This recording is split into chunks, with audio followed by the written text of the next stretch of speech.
Hi, I'm Danae Mcleod, Executive Director of Grace Institute.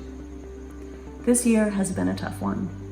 We started the year off bracing for a pandemic, and now we're in the midst of a recession. Grace Institute had to begin teaching women in a whole new way and training them for jobs that didn't exist just last year. We've had to overcome a lot of hurdles this year.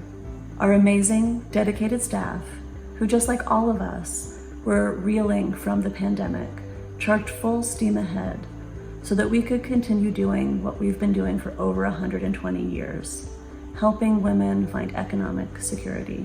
I've enlisted the help of some of our staff from our education and training, employment services, and participant engagement departments to tell the story of 2020.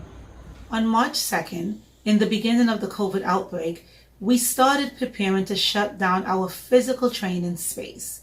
Our internship sites had canceled, and now the Department of Education warned that it needed to shut down schools. We worked to condense and graduate all our classes before March 13th. We had to work as a team and quickly on our feet. We serve women who need the most support. They all live below the poverty line, and 30% are living in shelters or are precariously housed. As early as March 16th, we started calling our graduates to make sure they were okay and to see how we can support them.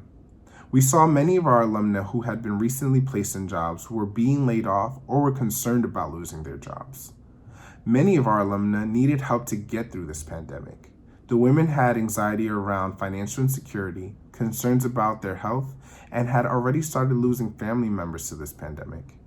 We helped support them where we could by providing Instacart food deliveries and access to nearby food pantries. We also immediately started calling employers to see who was hiring, and we quickly realized that we needed to turn our entire focus, at least in the short term, on frontline healthcare jobs.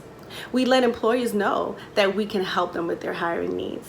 While a lot of hospitals needed help, traditional administrative positions were frozen.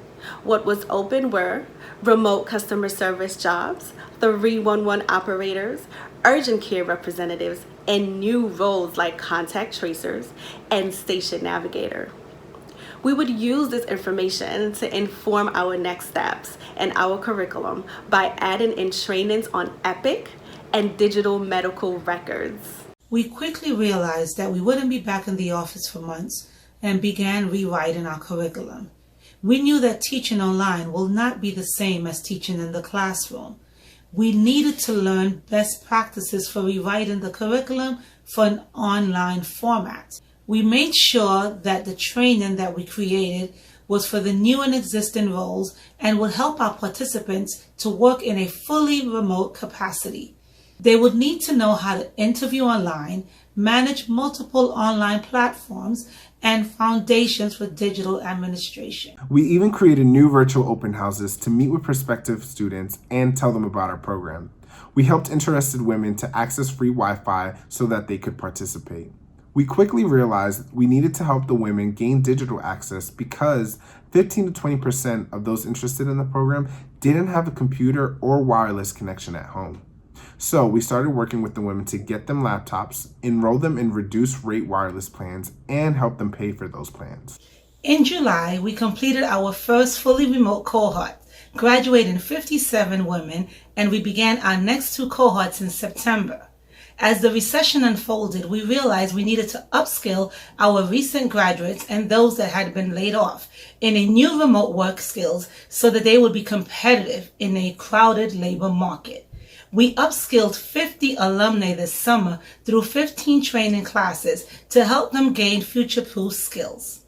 So far, we have provided 10 women with laptops and helped connect 15 to wireless services. We will continue to do this until we are back in our facility in 2021 or for as long as we need to. They can use these computers to complete our training, look for a job, and start working remotely.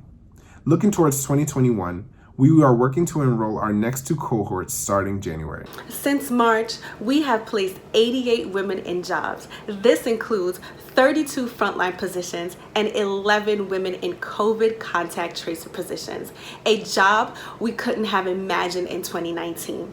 We are continuing to work to place women in jobs that are still hiring, like call center representatives and data entry analysts. One of my biggest roles is keeping alumni motivated in such a tough job market. We offer workshops and networking events to help the graduates get job ready. But most importantly, our whole team is always here helping to cheer them on.